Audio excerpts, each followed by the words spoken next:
it's been an incredible honor to be selected to be admitted into the hall, and especially because I am the first Latina to be included in the Hall of Fame since the creation of the program. For me, I think, number one, I've always been very proud to be a Latina, and I've always had my heart in the community. So the fact that I was admitted as the first Latina, basically for working on behalf of the community, it's a wonderful feeling, and it's a wonderful reward for my work. For me, it's been such an honor to be able to, after coming to the United States from Ecuador, to be able to put my training as a social worker, my passion as being a Latina, and the fact that I've been fortunate to be surrounded by people that embraced my dream and became allies in my dream to create a program that would make a difference in the community. For one thing, I have to say that my mother was a pioneer in a lot of ways. She came from Ecuador to be educated as an artist in New York City at a time when it was not common in Latin America for women to seek a career. And so she was able to break some frontiers at that time. And then she was also very innovative. She created some very innovative programs in Ecuador for children. So that was always probably my main role model, is the fact that my mom always saw possibilities where other people had not seen possibilities. My dream, when I started first thinking about this community's growing, what is it that the community needs? As a social worker, I knew that there were so many programs, but when I looked at those programs, I did not see Latinos being served or participating. So to me, the idea began that what we needed to do is to create doors of opportunity for the community all over the place, because, you know, Latinos were not being served.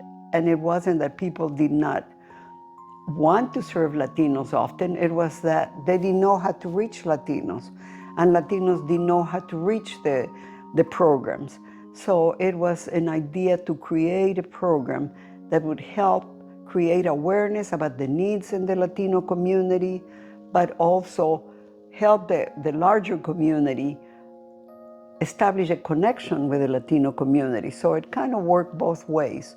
So it was a process of, I call it, opening doors of opportunity. And so the idea was to create a multi-service community center where barriers of cultural barriers, social barriers, immigration barriers, transportation barriers would be minimized. And that's what the Latino is a place where several agencies come together to coordinate services and to make it easy for people to access those services.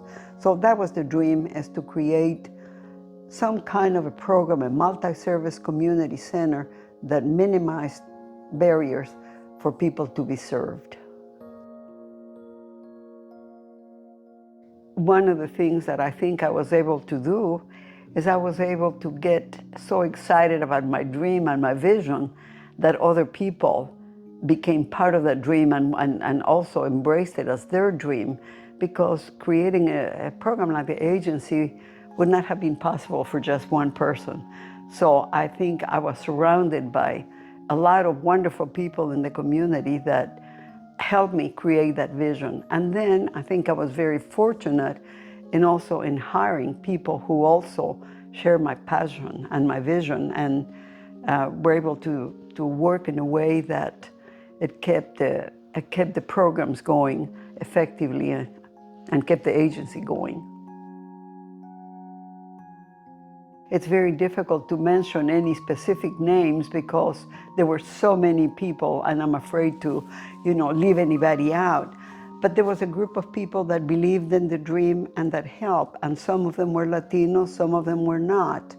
But there were people who just, either many people that contributed financially, that believed in that. Definitely John Lopez was one of those people that saw the possibility, believed in the dream, and has been a supporter of the agency, and always has been, and continues to be. Jim Rainbow is somebody else that, without knowing the community, I believe that he believed in what we were trying to do and became a friend and a supporter. But besides those two people, I mean, there are so many corporations, individuals, foundations, and people in the Latino community as well as in the non-Latino community that were instrumental in helping this agency take flight. And of course, we started with seed money from United Way. We started with 100% funding from United Way in 1991. And when I retired, United Way was only 7% of the funding because we had been so aggressive in receiving funding from a diversity of funding sources. So it's very difficult. That's a very difficult question to answer briefly because there's so many people that have had a part in making the agency a reality. I think initially, of course, it was the fact that the Latino community was not very recognized, had been, I would say, suffered of benign neglect. So not too many people had the vision that the community was here and that it was growing. Finding the resources to do all the programs that were necessary. And then even sometimes in the community at the beginning, there was a lack of unity where people did not trust people from different countries. So it was also communicating to the community that this agency was for everybody, regardless of what country you came from. One of the big challenges that we have always faced as Latinos is immigration. And I think right now there's so much to do with immigration and the perception of people about immigrants. And so my idea had always been to present to the public the fact that Latinos bring many talents that the country needs. Spirituality, family life, strong family life, and a very determined work ethic. And so all those things are positive that the Latinos bring with them, so it helps to counteract the negative feelings that sometimes, unfortunately, the larger community perceives about immigrants. Because what you hear is immigrants come to drain the economy, to take advantage of things. And I think immigrants, Latino immigrants, which is my area of knowledge, they come here to work and to contribute to the economy of this country. So to me, it's very important that as you develop programs, you create programs that, again, project the positive image of immigrants. When I started the agency, my aim, and as a social worker, my aim was to make a difference, and a positive difference in people's lives. So I never really thought about recognition or honors or money. So it was very nice to be recognized for something that I had done in the past, knowing that that was not my goal. But so my message for Latinas in this country now is have a dream and follow your dreams, that this is a country of possibilities.